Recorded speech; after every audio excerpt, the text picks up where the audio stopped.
La tortilla de patatas lleva patata, huevo y aceite. Y el que le ponga cebolla es un delincuente y no se puede fusionar con nada. La tortilla de patata es perfecta, es un plato perfecto y no hay que tocarlo. Vale, pues soy un delincuente, yo.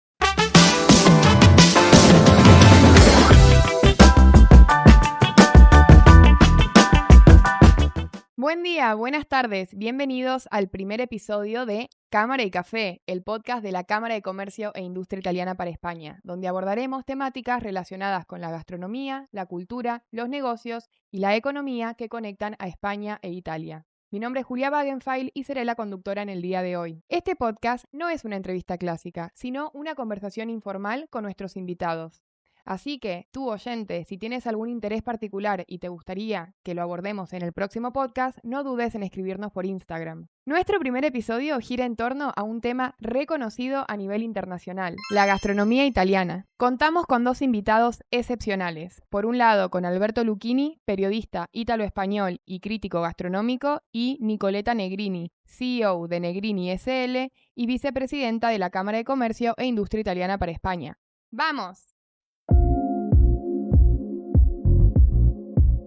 Bueno, hola Alberto, muchas gracias por estar aquí. Me da muchísima ilusión que estés aquí en nuestro primer podcast de la Cámara de Comercio. Y bueno, sabemos que tú llevas muchos años Demasiados.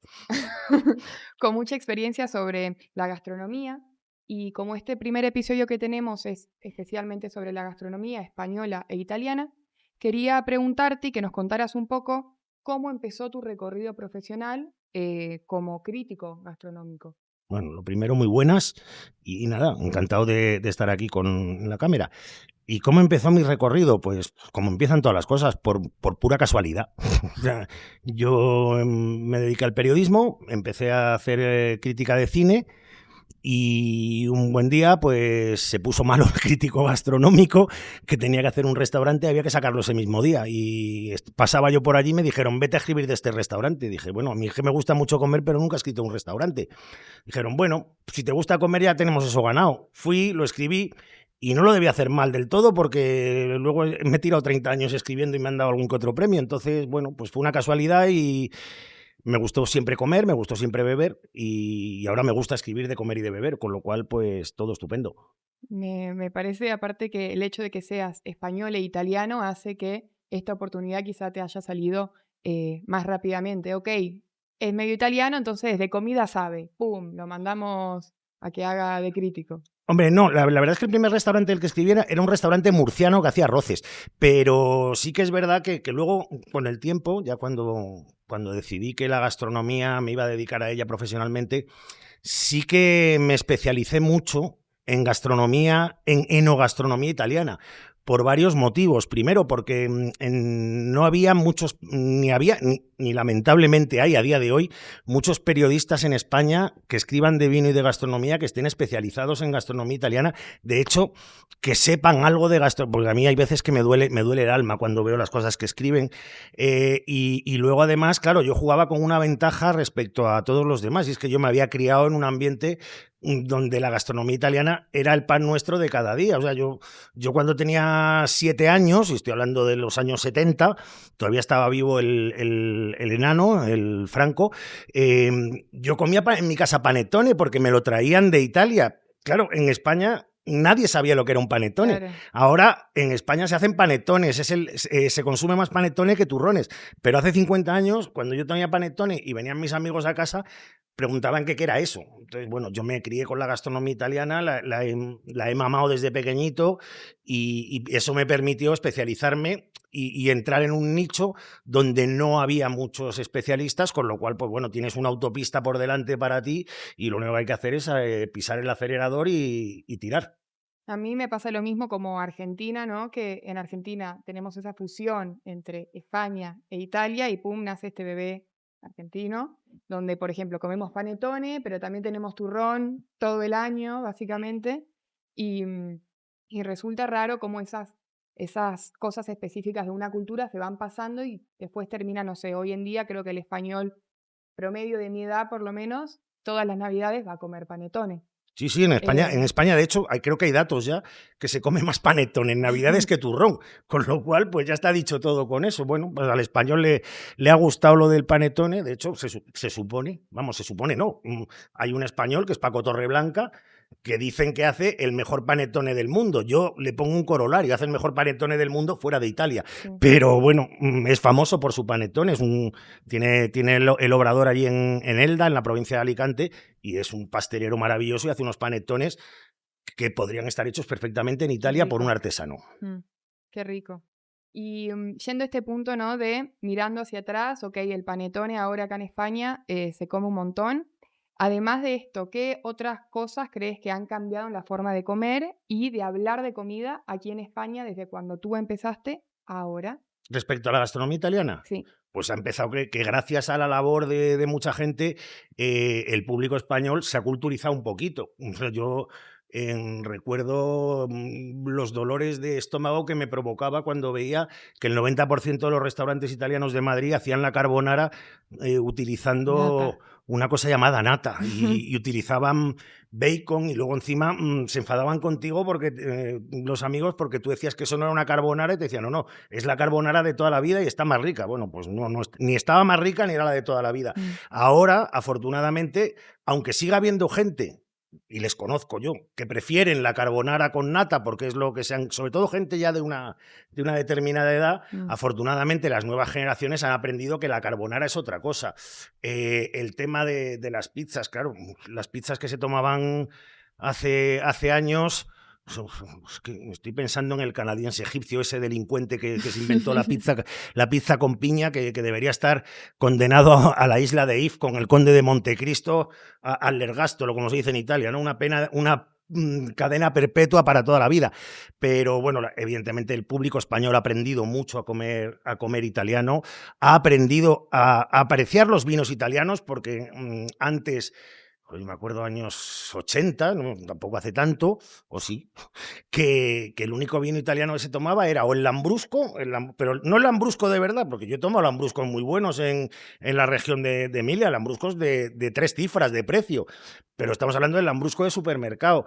O si no, se tomaba el Chianti en fiasca, ese que venía envuelto en paja, que además era una aberración porque luego te lo servían caliente, pedías que te lo enfriaran un poco, metían la fiasca, se empezaba a deshacer la paja y era un completo desastre. Bueno, pues todo eso, afortunadamente, gracias a la labor de periodistas, a la labor muy importante de importadores de producto italiano que han hecho casi, han evangelizado respecto a la gastronomía italiana, gastrónomos, toda esa labor, las instituciones, o sea, la misma Cámara también ha ayudado a eso con los reconocimientos a los locales auténticos, las jornadas internacionales que organiza la embajada, el consulado, todo eso ha hecho que se aprenda a comer italiano y que en Madrid ahora mismo se pueda comer gastronomía italiana casi al mismo nivel de calidad que en Italia, que es una bendición divina. Sí, totalmente. De hecho, creo que el italiano promedio que viene acá no es que dice, no puedo encontrar comida italiana. Hay un montón de restaurantes súper clásicos, súper tradicionales, que traen un montón de todos los productos de Italia. Así que sí que es verdad que aquí en España, en Madrid particularmente, se puede comer comida italiana clásica. Y del otro lado, por ejemplo, sé que vos estás acá radicado en España, pero ¿considerás que en Italia también ocurre lo mismo, que ciertos productos españoles llegan a Italia y también hay una cultura de aceptación o de que tales productos españoles se consumen ahí o no tanto? También es verdad, hay que decir que el italiano tiene un orgullo muy grande con la comida italiana, entonces quizás es más difícil traer productos extranjeros. Bueno, ya lo decía el cocinero de la Hostería Francescana, Massimo Bottura. En Italia hay 3 cosas con las que no se puede bromear, que son la religión, el fútbol y la cocina. Bueno, pues en Italia son, digamos, un poquito suyos con la gastronomía, y lo de las cocinas de fuera es que realmente, teniendo una gastronomía como la que tiene Italia, ¿para qué necesitan las gastronomías de fuera? Respecto a España, España tiene un problema, y es que hay productos españoles que se venden muy bien en el extranjero. En Italia, por ejemplo, ahora mismo, los grandes jamones O sea, están en todos los buenos restaurantes de Italia. Las anchoas es un producto español que está funcionando muy bien en Italia. Pero lo que es gastronomía italiana, española en Italia, o sea, yo no conozco, no lo sé si lo habrá, pero no conozco restaurantes españoles en Italia. Conozco restaurantes italianos que sirven producto español. Pero bueno, yo creo que es un problema que ha tenido siempre la gastronomía española. Es una gastronomía que viaja mal porque no, yo creo que España no ha sabido vender su gastronomía por el mundo como ha sabido Italia. O sea, Italia es la gastronomía, la italiana es la gastronomía más internacional del mundo. Te vas a un pueblo perdido en el Polo Norte y tienen un restaurante italiano. Y además adaptado a los gustos de los habitantes de ese pueblo. Te vas en medio de la estepa de la Pampa y hay un restaurante italiano. Primero, porque los italianos son viajeros por naturaleza y emigrantes. Y segundo, porque es que es una gastronomía que viaja muy bien. A ver, si es que una pasta, con que tengas harina y agua, ya puedes hacer una pasta. Luego, para hacer una salsa, pues si no puedes hacer una carbonara auténtica porque no tienes guanciale y porque no tienes pecorino, bueno, pues ya tendrás un queso por allí y una carne y haces una versión y la adaptas. Entonces, es una gastronomía que viaja muy bien. La española es más compleja, o sea, claro, la fabada, pues la paella es complicado. Luego, y cuando viaja es peor porque llega un chalao como el Jamie Oliver y le pone chorizo. Entonces, casi mejor que se quede la paella en España y que no viaje, ¿no? Bueno, la gastronomía española en Italia, yo creo que tiene un camino todavía por recorrer, pero sí que es verdad que los grandes productos españoles están allí presentes y además son muy, muy valorados. Totalmente de acuerdo con esto que decís. Mismo nos pasa a nosotros en un proyecto que tenemos aquí en la Cámara, que es entre España, Italia y Turquía, que vemos que los productores italianos y españoles de este proyecto que hacen aceite de oliva, el productor español produce muchísimo aceite de oliva, pero le cuesta más promocionar su producto, hacer su branding, mientras que el italiano produce mucho menos, pero sabe muy bien cómo venderlo, ¿no? Entonces estamos intentando en este proyecto específicamente a apoyar a ambos países para que aprendan o mejoren en dónde tienen que mejorar. En el caso de Italia, quizá producir más, y en el caso de España, su branding. Entonces, totalmente de acuerdo con Sí, esto que bueno, estás de hecho, diciendo. fíjate, si España produciera más o no produciera más, que solo la provincia de Jaén produce más aceite que todo el resto del mundo Sí. junto. O sea, fíjate si España produce más aceite que Italia. Un montón, pero nadie lo sabe. Es verdad que durante mucho tiempo lo más cómodo era producir ese aceite, envasarlo a granel y mandarlo al que lo quisiera y que él se ocupara de embotellarlo. Porque te quitabas trabajo. Te quitabas trabajo y también te quitabas beneficios. Bueno, ya los españoles creo que se han dado cuenta, gracias a la labor de los italianos, que para eso, los italianos en el tema de branding son los más listos del mundo. O sea, ¿dónde se inventó la moda y dónde se inventaron las grandes marcas? Pues en Italia, y en el aceite no iba a ser menos. Entonces, ellos han sabido vender un producto que ellos tienen y como no tenían suficiente cantidad, lo compraban fuera y lo etiquetaban. Como italiano. No lo etiquetaban como italiano, porque eso hubiera sido un fraude, pero sí lo vendían etiquetándolo en Italia, pero no como producto italiano. O sea, por eso el aceite en Italia no es una denominación de origen protegida, sino una indicación geográfica porque te permite utilizar producto que está extraído y conseguido en otra zona distinta a donde se ha embotellado. Cambiando de tema y hablando tema redes sociales, ¿no? Hoy en día, como crítico gastronómico, también tenés que estar en redes sociales y me imagino que publicar diferentes cosas, esta comida o también como crítico de cine, ¿no? Quería preguntarte cómo cambió tu forma de mirar y comunicar la gastronomía particularmente, pero también el cine, ya que ahora lo tenés que hacer, bueno, no tú específicamente, pero en general todo se hace de manera online. A ver, las redes sociales me parecen el cáncer de la humanidad, que además consigue convertir a todos los seres humanos en psicópatas peligrosos que se refugian en el anonimato de las redes, que eso es terrorífico. O sea, hemos descubierto que detrás de cada ser humano hay un asesino en potencia gracias a las redes sociales. ¿Cómo me cambió la vida? Mira, yo por imperativo legal tengo cuentas hechas en varias redes sociales y al principio es verdad que las utilizaba por tema de inmediatez. Pero con el tiempo me he dado cuenta de una cosa, es decir, en lo de las redes sociales la puede utilizar todo el mundo. Yo soy periodista profesional. Si alguien quiere saber lo que opino de un restaurante, que lea el medio en el que escribo. No lo voy a poner en redes sociales. En redes sociales que lo ponga el que no tenga otro medio para ponerlo. Entonces yo las redes sociales las utilizo como altavoz de los medios en los que publico, pero no publico exactamente en las redes sociales porque me parece que estás, primero, regalando tu trabajo y segundo, Total. lo estás confundiendo con los chalaos que dan su opinión camuflados tras el anonimato. Aborrezco profundamente las redes sociales, no sé si ha quedado muy claro. Ha quedado muy claro, sí. Y bueno, cambiando de tema de nuevo y volviendo específicamente a la cocina italiana y la cocina española, ¿qué crees tú que, por un lado, los españoles admiran de la gastronomía italiana y por otro lado, que los italianos admiran de la gastronomía española? Bueno, empiezo por la segunda parte. Los italianos de la gastronomía española admiran el producto. Admiran el producto, como te he dicho antes, y sobre todo, especialmente uno, que es el jamón. Mm, Que además en España cometemos un error habitualmente, que es decir, es que el jamón español es mejor que el italiano. No, es que el jamón español no tiene nada que ver con el italiano, es otro producto distinto. Como producto, yo creo que el jamón bueno español, el jamón ibérico, no tiene rival en el mundo. Y no es para compararlo con ninguno, y eso es lo que admiran los italianos. Lo que admiran los españoles, primero que es de la gastronomía italiana, es una comida fácil, es una comida que le gusta a todo el mundo, es una comida que erróneamente se identifica con barata, porque es verdad que un plato de pasta no es que sea un dineral, pero claro, hay comida italiana, en Italia también se come pescado que cuesta dinero y también se come carne que cuesta dinero, pero en el extranjero, como es España, se identifica con pasta y pizza. Pasta y pizza son productos baratos. Entonces, es una comida placentera para todo el mundo, sencilla y barata. Pues claro, ¿qué pasa? Que hay un montón de restaurantes italianos y siempre están llenos, porque a la gente le satisface esa demanda bueno, bonito y barato. total. Y ahora vamos a pasar a un juego que se llama Juego Fusión.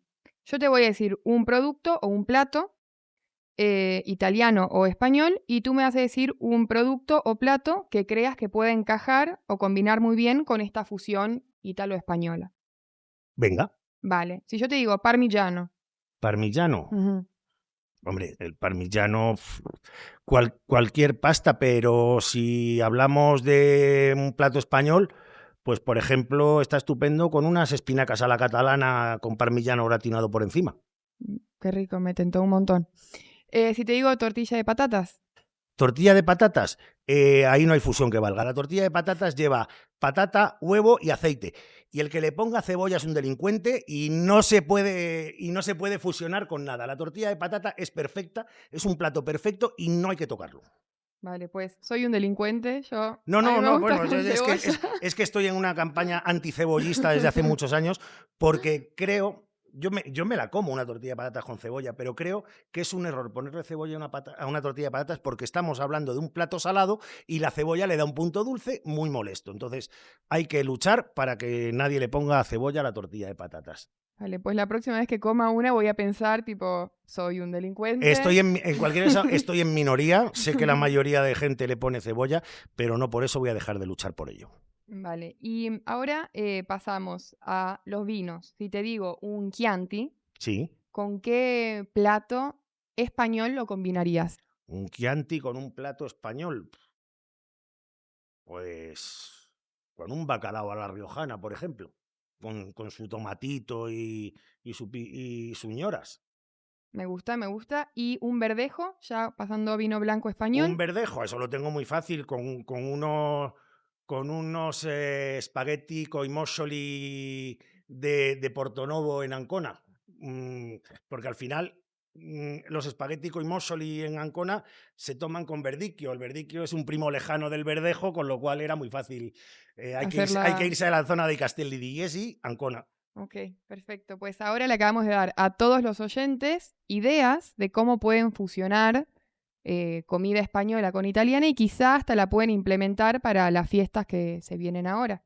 Sí, sí, bueno, es que además la cocina italiana es súper fácil de preparar en casa. Hay que tener presentes 4 truquitos, nada más, que son no echarle mantequilla ni aceite a la pasta, saltear la salsa y echar la pasta y no poner la pasta en el plato y luego echarle la salsa por encima. Pero bueno, esos truquitos que de pequeño las madres hacían, pues hay que aprenderlos y saldrá mucho mejor la pasta en casa. Totalmente. Y ponerle hasta un poquito de Y un agua. poquito de agua de cocción Ujú. porque así sirve el almidón para ligar bien la pasta con la salsa. ¿Y tips para hacer una buena tortilla también? Para el Para, italiano que esté escuchando. número uno, no poner cebolla. A ver, para mí la tortilla de patatas hay que hacer una patata muy bien pochada durante mucho tiempo a fuego lento, luego un golpecito de fuego fuerte para que se selle por fuera y luego lo importante es que usar huevos de corral y que no esté muy cuajada, es decir, no te digo babosa, babosa, pero que por lo menos que esté cremosa, tampoco líquida del todo que haya que tomarla con cuchara, pero que esté cremosita y que se sienta el huevo, la textura del huevo, en contraste con esa textura crujiente, medio crujiente, medio puré de la patata. Perfecto. Y ahora preguntándote, cambiando un poquito de tema y haciéndote una pregunta sobre el cine, así Mm, aprovechamos también tus conocimientos sobre el tema. Como eres crítico cinematográfico, ajá.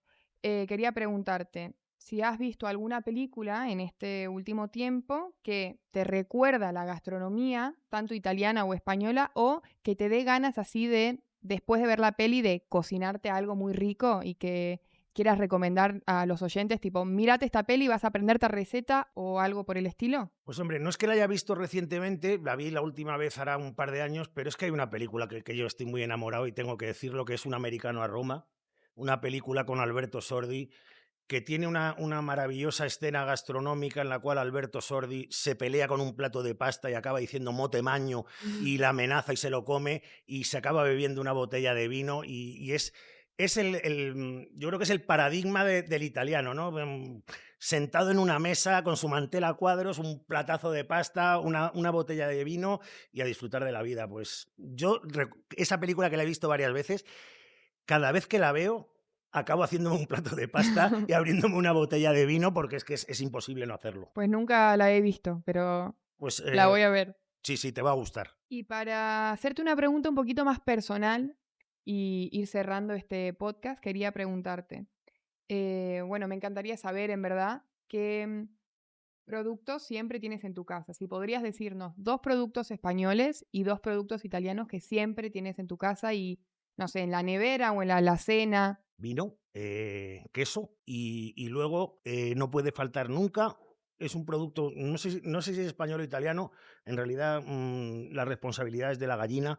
Es la mejor salsa que existe en el mundo, que no la inventó el hombre, la inventó la gallina, se llama huevo. Mm. Y creo que el huevo es fundamental y además probablemente mis dos platos preferidos, tanto de la gastronomía española como de la italiana, resulta que se hacen con huevo, porque uno es la tortilla de patatas y el otro es la carbonara. Con lo cual, me parece que el huevo es el gran producto de la gastronomía universal. Y bueno, para especificar un poco más, en los 2 quesos, por ejemplo, los quesos que utilizas o A, el vino a- que a- consumes. a ver, pues vino que El consumo. huevo no, no te pregunto porque, bueno. Sí, a ver, vino que consumo. Me gusta mucho. En España me gustan mucho los vinos generosos, los vinos de Jerez. Y en vinos italianos me gustan mucho los vinos blancos. Me gustan mucho los vinos de Trebbiano d'Abruzzo. También me gusta mucho el Barolo, claro. O sea, parezco tonto, ¿no? ¿A quién no le Mm. gusta el Barolo? Y en cuanto a quesos, pues, a ver, creo que es fundamental tener en casa siempre un parmigiano reggiano. Parmigiano reggiano, o sea, que no es lo mismo que un parmesano. Sí. Y luego creo que hay que tener en casa siempre un queso manchego. O sea, y a partir de ahí, luego ya vas comprando otros y los vas añadiendo. Pero un manchego para el aperitivo y un parmigiano reggiano, tanto para el aperitivo como para cocinar, son fundamentales en casa. Pues muchas gracias, Alberto, por estar aquí y bueno, esperamos tenerte de nuevo. Cuando queráis. Muchas gracias. Un placer. La gastronomía italiana no es solo comida, es cultura, identidad y pasión. Soy Ilaria Bonomelli y hoy os cuento uno de los proyectos que llevo a cabo aquí en la Cámara. En los últimos años, el interés por la cultura y la gastronomía italiana ha crecido enormemente en España, y no es casualidad. Nuestra cocina conquista por su autenticidad, su historia y ese toque de pasión que la hace única. Y sí, poner nata en la carbonara es un crimen culinario. Como cámara entendemos la importancia de reconocer y dar valor a aquellos restaurantes que realmente representan la autenticidad italiana y por eso promovemos el proyecto Marchio di Ospitalità Italiana, una iniciativa creada por el Instituto Italiano de Investigación Turística. La idea es sencilla: identificar y dar visibilidad a aquellos restaurantes que reflejan la verdadera gastronomía italiana. Y lo hacemos analizando distintos factores, como por ejemplo los productos utilizados, la formación del personal y sobre todo que el menú refleje la riqueza y la diversidad de nuestras regiones. En Madrid y en muchas otras ciudades de España ya hemos otorgado este reconocimiento a varios restaurantes y pizzerías, con los que además colaboramos en distintas iniciativas, porque la auténtica Italia también se saborea aquí, en España. ¿Sabías que dentro de la Cámara de Comercio e Industria Italiana también tenemos un departamento de proyectos europeos? Mi nombre es Julia Wagenfeld y además de ser la conductora de Cámara Café, estoy en el departamento de proyectos. Una de las iniciativas que llevamos a cabo en este departamento es un proyecto llamado Oasis. Creo que es importante mencionar este proyecto en este episodio porque también habla sobre la gastronomía. En Oasis ayudamos a empresas italianas, españolas y turcas a mejorar su producción de aceite de oliva y aceitunas de una manera sostenible. Si esta iniciativa o los proyectos europeos en general te interesan, puedes entrar a nuestro sitio web y buscar más información. Ahora seguimos con nuestra segunda invitada, Nicoletta Negrini. Bueno, Nicoletta, es un honor tenerte aquí. Muchas gracias. Gracias a ti, un honor para mí estar aquí. Muchas gracias, de verdad es un claro ejemplo de cómo una empresaria italiana puede venir a España y conquistar un mercado español con la gastronomía. Bueno, tú llevas aquí ya mucho tiempo en España, llevas, según lo que he leído en internet, más de 35 años en España, en la península ibérica, y desde tu llegada a España te propusiste dar a conocer la enorme riqueza de la enogastronomía italiana en España. Hoy en día eres reconocida como la embajadora de la gastronomía italiana aquí, y además eres CEO de Negrini SL y la vicepresidenta de la Cámara de Comercio e Industria Italiana para España. Así que muchas gracias de verdad por estar aquí.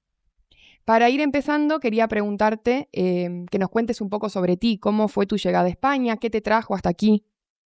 Bueno, primero fue un desafío con mi padre, porque yo cuando salí de la universidad, que hice Economía y Comercio en la Universidad de Bologna, salí de la universidad y dije a mi padre que yo me quería ocupar de abrir nuevo mercado al exterior. Mi padre me miró un poco rara porque en esta época este era un trabajo de hombre y las mujeres le daban una oficina florero, entretenían los clientes hasta que con el café, con i pasticcini, con unos postrecitos, hasta que no entraban en la reunión importante con los hombres. Y yo en vez quería abrir mercado, ir sola a abrir mercado.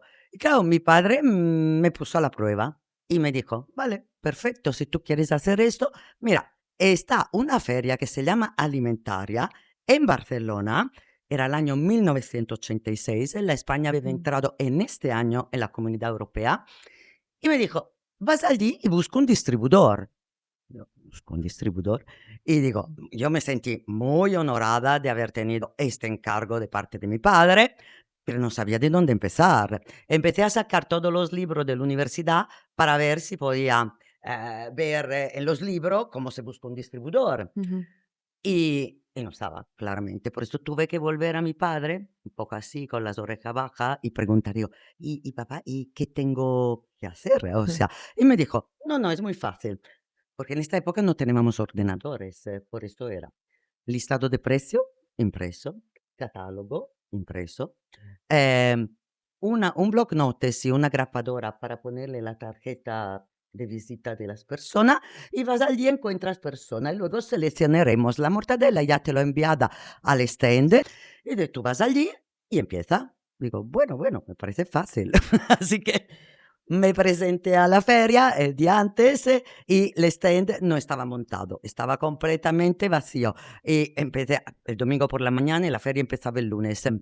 Y empecé a preguntar y me dice, no, mañana. Y digo, pero mañana, digo, mi mortadela ha llegado. Dice, sí, su mortadela ha llegado y está allí en la caja. Por eso tuve que empezar a montar el stand y empezar a decorar el stand también. Y así empezó mi primer día. Y luego ya el segundo me puse todo con mi jaqueta y traje a esperar que pudieran venir gente a preguntar. Y vinieron mucho. Y al final busqué mi primer distribuidor.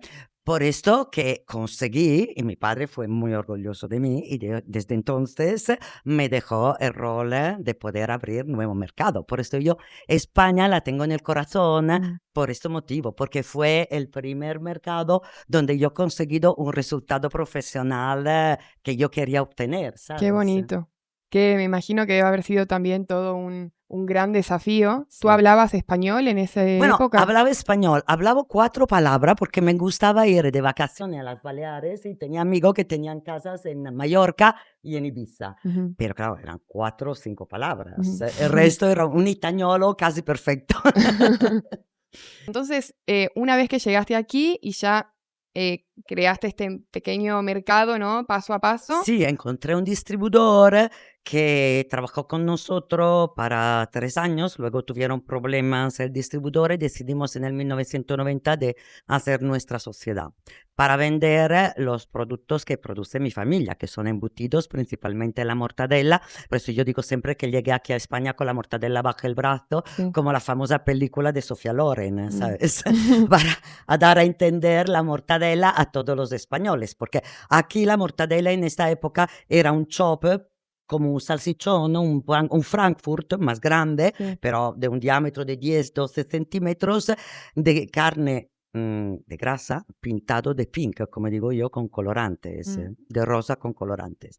Y claro, la nuestra mortadela grande, que era hecha con la paleta de cerdo, utilizamos paleta de cerdo magra, que aquí se utiliza para hacer el jamón de paleta curado, nosotros la utilizábamos para la mortadela, por eso tenía un precio completamente distinto da esta que ellos llamaban mortadela con una L. Y Claro. decía, no, nuestra mortadela tiene doble L porque es mejor, es distinta. Más letras. Es la auténtica, la verdadera de Bolonia, pero nos costó mucho porque la diferencia de precio era tan grande que la gente sí, la probaban, era estupenda, le gustaba muchísimo, pero cuando escuchaban el precio decían, esta no se puede vender en este mercado ahora. ¿Y qué dirías, no, una vez que llegaste aquí, que es en España, que son las cosas que más te han gustado del país y los desafíos más grandes que encontraste a la hora de abrir el mercado? Bueno, lo que me gustó en el país es que yo me encontré bien con los españoles desde el primer momento, ya me gustaban como población, el entusiasmo por la vida profesional también, esta cosa muy italiana, o sea, somos muy parecidos, yo digo siempre que Italia y España podemos ser el mismo país con diferencia de regiones, Sí. no son 2 países distintos. Por esto, de este lado, y todo era bastante explicar los productos que son parecidos, te lo apreciaban, pero luego no te lo compraban porque era muy caro, pero esto fue muy lento y la facturación también fue muy lenta para apoyar. Ahora se vende mucho más producto italiano, pero porque lo hemos abierto en estos años. Claro. Y esto sí, la cosa que me gustó. Tengo que decir también que en esta época ser una empresaria italiana, mujer, no era fácil, Me porque imagino. no era fácil ni ser mujer empresaria en Italia en esta época. Y en España, yo creo que todavía en determinadas zonas de España, que no eran las ciudades principales, era todavía más difícil. Me imagino, de verdad que debe haber sido, por un lado, un gran logro para ti poder conectar la cultura italiana y también entrar a este mercado y volverte casi madrileña. Pasando ahora más a una actividad profesional y empresarial, hablemos un poco sobre vuestros productos. Sé que vosotros tienen más de 400 referencias de productos en la Academia del Gusto que queda aquí en Cristóbal Bordiú, de todas las regiones de Italia, desde embutidos, quesos, vinos, pasta fresca. Quería hacerte 2 preguntas. La primera sería, ¿cómo seleccionan los productos italianos que distribuyen por tanto España y Portugal? Y por otro lado, ¿cuáles son los criterios imprescindibles a la hora de definir un producto italiano como auténtico, como realmente producto 100% italiano? La Academia del Gusto, que es nuestra tienda, nació en el 2010 porque yo vi que me hacía falta, tenía un problema, no podía presentar y dar a degustar los productos italianos en tiendas o en supermercado, porque el comprador de la tienda me decía, si no se conoce, no lo podemos vender. Y yo decía, vale, pero si no lo das a conocer, ¿cómo se va a conocer? Sí, claro. Este es el problema. Por esto era un loop y no podía salir de allí. Por esto pensé de montar esta tienda para empezar yo a tener experiencia de poner productos nuevos allí a vender, darlo a degustar y empezar a entender si el público español lo entendía, le gustaba este producto, Sí, y ¿sabes? dar Y visibilidad. dar visibilidad al producto. Y Ujú. dar conocimiento al producto, hacer una education del producto. Por esto nació el concepto de la tienda en el 2010.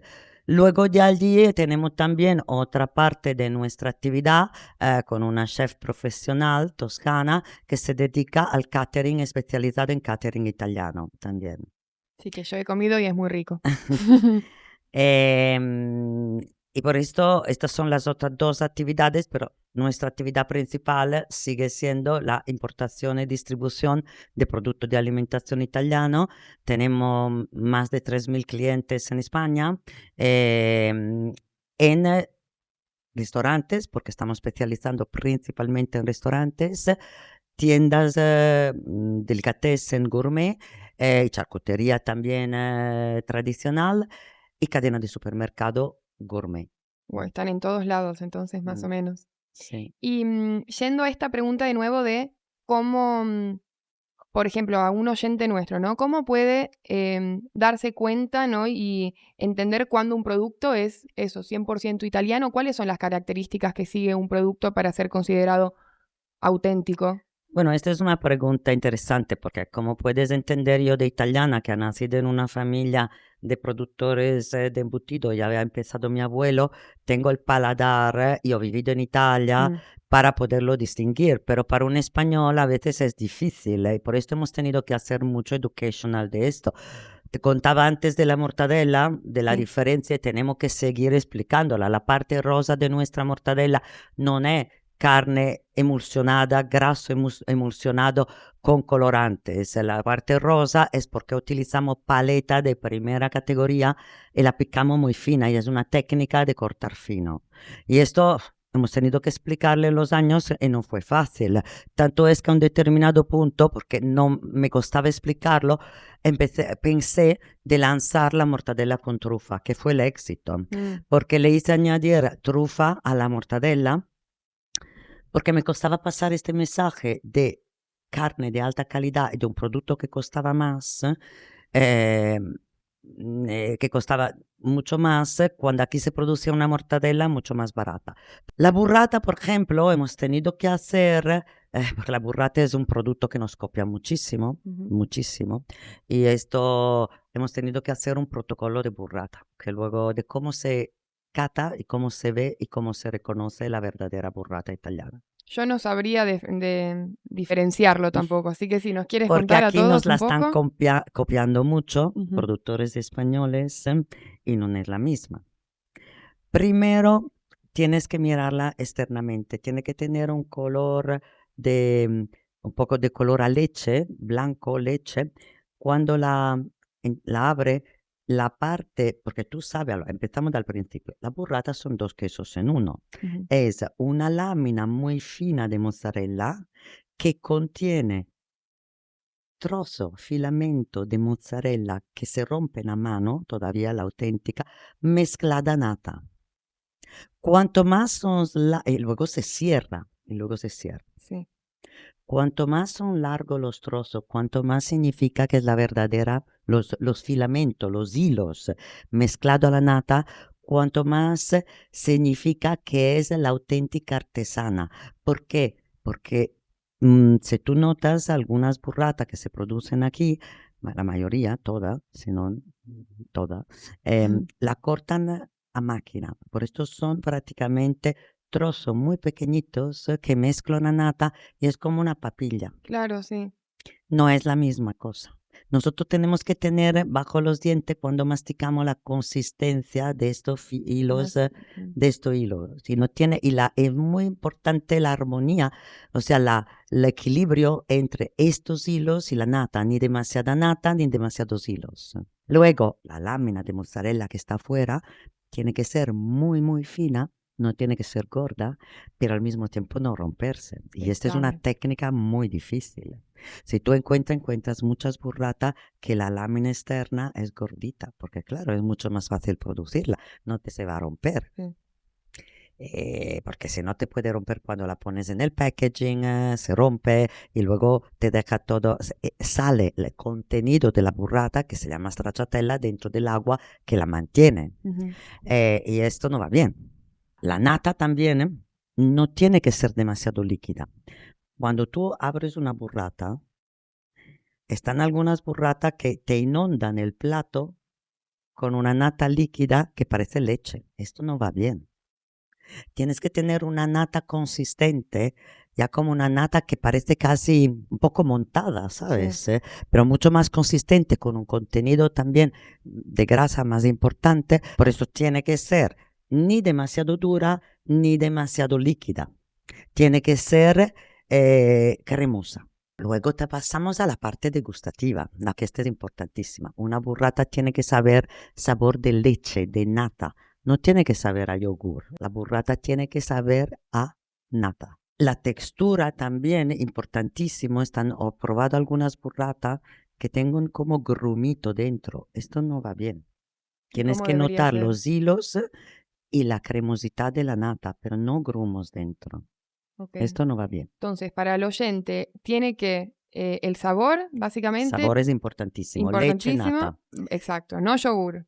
No yogur, exactamente. Luego, la parte exterior tiene que ser bastante finita. Cuanto más Sí. gruesa, no va bien. No, porque ¿sabe por qué también? Porque tú no quieres comer tantas mozzarella. Sí. Si quieres una mozzarella, Te te compras compras una una mozzarella. mozzarella, sí. Tú lo que quieres es el contenido de la burrata, que es la mezcla de los hilos largos con la nata cremosa. Vale, pues pasando ahora a una receta, algo quizá más sabroso, ¿no? Me encantaría que compartieras con nosotros una receta sencilla, clásica, tradicional o no, algo que puedas preparar con productos italianos que quizá no sea tan difícil para los oyentes y que quizá lo puedan hasta implementar en las fiestas que se vienen ahora en breve. Sabemos que tú eres de Emilia-Romagna, que es una de las zonas en Italia donde mejor se come, así que nada, me encantaría que nos compartas esto. Me gustaría una receta que yo encuentro muy sencilla, pero de grande éxito cuando la presenta,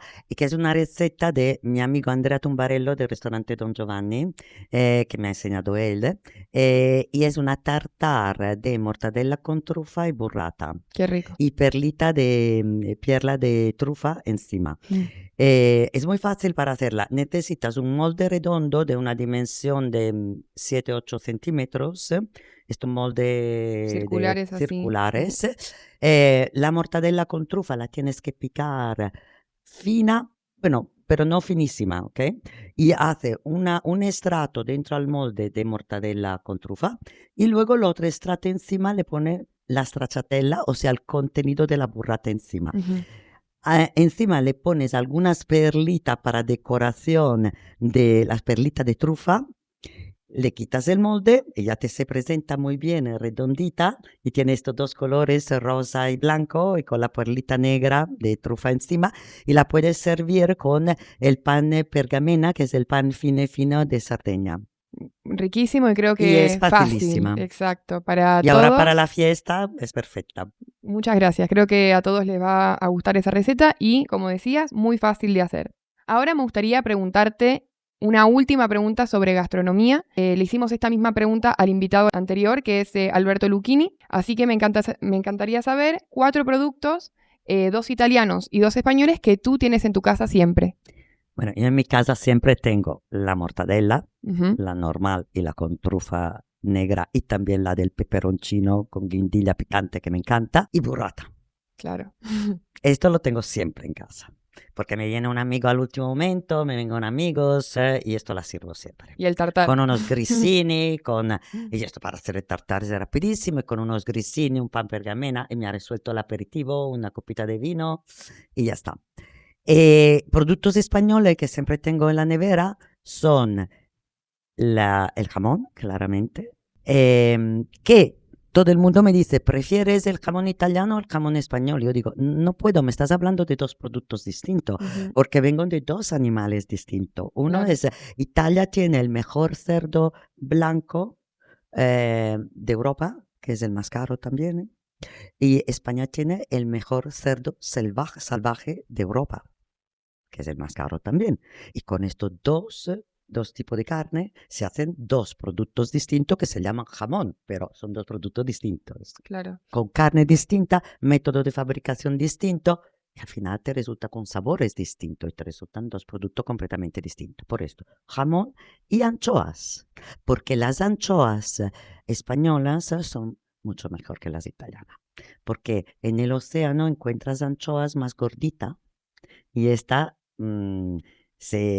las anchoas en vez de italianas son más delgaditas y tengo mucho más espinas. Tengo mucho sabor, pero son más delgaditas y tengo más espinas. Más difícil de comer. Y por esto son más difíciles de comer, mientras las gorditas tengo muchas carne y te da gusto comerla. A pesar que las anchoas, el método para procesar las anchoas se lo enseñaron los italianos al final del 1800 en Cantabria. Mira cómo se da vuelta ahora la Sí. rueda, ¿no? Cambiando ahora a conocerte un poco más en profundidad. Además de haber fundado, ¿no?, la Academia del Gusto, de ser la CEO de Negrini SL y ser la vicepresidenta de la Cámara de Comercio Italiana en España, me gustaría saber qué otras actividades haces, tanto hobbies o actividades empresariales que haces. Sé que eres una persona muy activa. Entonces nos encantaría conocer un poco más en profundidad, además de todas estas grandes actividades que haces en tu día a día, ¿qué otras cosas haces que quizá no conocemos de Nicoletta Negrini? Bueno, primero quiero decir también que soy vicepresidenta de la Academia de la Cocina Italiana en Madrid, que nosotros tenemos la misión de poder visitar a los restaurantes italianos para poder ver el nivel de cocina que hacen y se están representando la auténtica cocina italiana al exterior. Luego soy vicepresidenta también de la Sociedad de Solidaridad Italiana, donde ayudamos los italianos y de origen italiano cuando tengan problemas y intentamos ayudarlo con su problema. Y también la presidenta de Le Fornelle, que es una asociación solo de mujeres que nació en Italia para mantener y recuperar las recetas típicas de la familia, que son el patrimonio de la familia. Y ahora con muchos que cocinan siempre menos, se están perdiendo. Por esto nuestra misión es recuperar la receta de la familia como patrimonio de la familia. Qué bonito esta iniciativa. Y estamos españolas e italianas, tenemos un club de 18 chicas, porque es solo de mujeres, y nos encontramos cada 2 meses a casa de una o de la otra, donde hacemos probar la receta nuestra de la familia y estamos escribiendo también un libro sobre esto. Y para ir cerrando ya, me gustaría preguntarte de aquí a proyectos a futuro, ¿no? Mirando para adelante, ¿qué proyectos futuros tiene Negrini? Y por otro lado, si hay algún producto o iniciativa que te gustaría próximamente traer aquí a España. Negrini sigue en una fase de expansión importante. Estamos abriendo siempre nuevas delegaciones en parte de España y de Portugal y también llegando a acuerdos con distribuidores o abriendo nosotros la delegación o llegando a acuerdos con distribuidores que quieran dejar y nosotros subentramos para ampliar siempre más nuestra red para dar siempre más servicios a nuestros clientes, que pues es nuestra misión principal. Y luego yo sigo recorriéndome los restaurantes y los sitios de Italia para buscar siempre nuevos productos y nueva tendencia para poderla llevar aquí a los españoles. Y esta es mi misión constante y pruebo todo, y todos los días todo lo que me envían lo pruebo. Se ve que también soy gordita pero feliz porque pruebo de todo y me encanta, porque también me encanta cocinar, es mi pasión. La comida es mi pasión.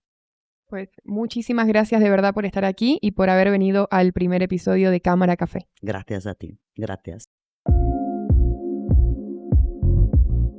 ¿Sabías que dentro de la Cámara de Comercio Italiana para España existe un departamento de ferias? Me llamo Ricardo Martinetti y soy parte de este equipo. Nuestro trabajo se enfoca en ayudar a empresas españolas que quieran participar en ferias en Italia y a empresas italianas que quieran hacer lo mismo en España.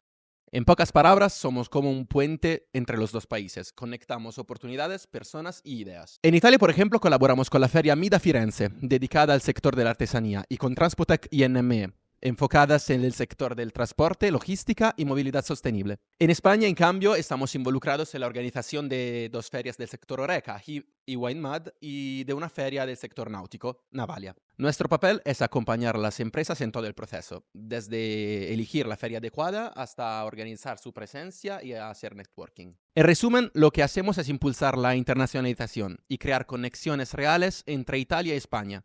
Así que si quieres más informaciones, no dudes en contactarnos.